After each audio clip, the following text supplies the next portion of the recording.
this is one of, like, it is incredibly serious. It is incredibly serious. But, like, it is also one of the wildest stories. And, like, it is one of the funniest stories in a way. It is incredibly serious. And I don't mean to laugh at this because of how serious the Ukraine and Russia war is. But this is like Kendall Jenner trying to solve racism with the Pepsi can. This is the real life version of that. Ukraine. So Kate Koval is leaving LSU. Their starting center is leaving because they signed a Russian.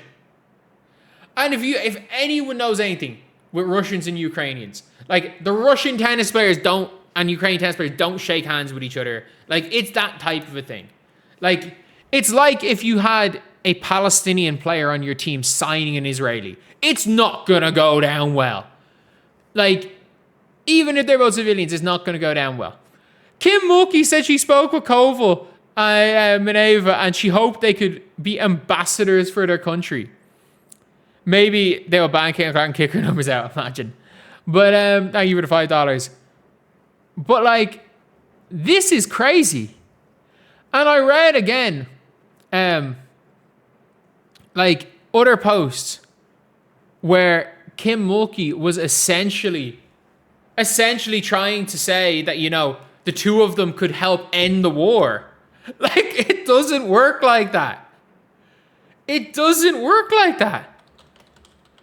Like, why did she think this was going to work? Why? Why did she think this was a good idea? Like, you don't do this. You just don't. And not only that, when you go to your Ukrainian player and essentially be like, oh yeah, you know, we're gonna sign this Russian player, and you know, you guys could be a great sign.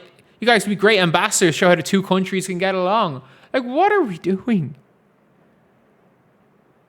What are we doing? Kim Mulkey, what did you think was going to happen? What did you think? Of course you were losing Kate Koval. You should have told her go transfer somewhere else. I don't even know, like, if she is able to go in the portal right now. Are there rules for her entering the portal? Like, are there actually rules about it? And like, the worst part is, like, her dad is currently serving in the Ukrainian army. Like, her dad is literally fighting in the war. And she's basically trying to be like, oh yeah, you know, you guys can really help these two countries get along. It's like, what? And she can't enter, like, not only that, apparently she can't even enter the portal. There has to be an exception here. There has to be an exception made. I mean that. There has to be an exception made. There is no way that this is not, that an exception cannot be made for this. Like, this is one of those things where I cannot believe that this happens so close to the year. And she plays with LSU or she doesn't play. Well, she's clearly not playing then. And you know what? Fair. Absolutely fair. You're not going to hear me or most people complaining about that one. It is a completely justifiable reason to not play. When, again, some of your family are literally in the Ukrainian army fighting a war with Russia, and you're not only bringing in a Russian, but your coach is trying to write it off as, you know, oh, if you two can both be ambassadors to show the good sides of your country, nah, fuck that. Like, if you are, like, if you, as somebody, again, I'm Irish, like, I know, like, it was not, a lot of Ukrainians came over to Ireland around then. I know quite a few through basketball. It's not uncommon, even before that, that Ukrainian players were coming over to Ireland to play pro. I played with Ukrainian pros that came over.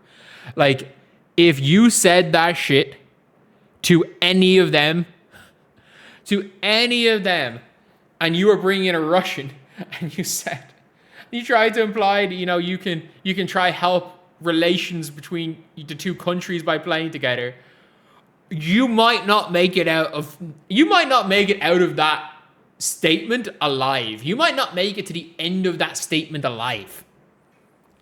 Like, it is one of the most crazy things I've seen a coach do and a coach try to do. And, like, it feels genuinely like there is, I hope that it's naivety, and, like, it could be extreme naivety, and I fully get it. Like, as somebody from Ireland, as somebody from Europe, the Ukraine war hits a lot closer to home, and, like, we'd be a lot more we kind of know a bit more of what was going on, especially back then, especially back when it was happening 4 years ago. But, like, when it started 4 years ago. But, yeah.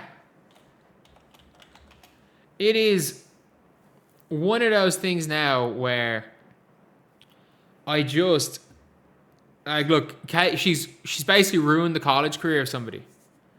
Kim Mulkey has ruined the college career of a player because obviously, so she waited until the portal was closed to bring in a Russian player. Like, if this was even a possibility via the portal, it should have been said to Kate Koval. So now you have a future WNBA player, a clear future WNBA draft pick, a 6'5" center who has a bit of skill, who's semi-athletic, has now basically wasted a year because her coach was completely naive to the severity of a war. Like, what are we doing? What are we doing? Anyway, yeah, there was no discussion before signing. Yeah, she was signed and then the discussion happened, it seems. But anyway, yeah, thankfully it's some drama that's not involving Caitlin Clark, so it's a mad one. But this is, like, the equivalent of Kendall Jenner thinking she can trying to solve racism with the Pepsi can. This is the real life equivalent of that. And again, I hope that this was from some complete naivety by Kim Mulkey. And if it is, so be it. In life, in a lot of situations, you can say or do something wild out of complete naivety. I can do it. I absolutely, as someone who is born and raised in Ireland, thank God, most of it not on footage, but, like, I have absolutely said and done things out of complete naivety that were wrong in my past, and I will continue to do so in my future. But, like, still, hopefully this is all it is, and Kate Koval, they can make an exception to get her somewhere else, because if this was done out of, oh, we're going to hide this and we think we can get them to work together, then that is a disaster. So I just hope it's out of naivety.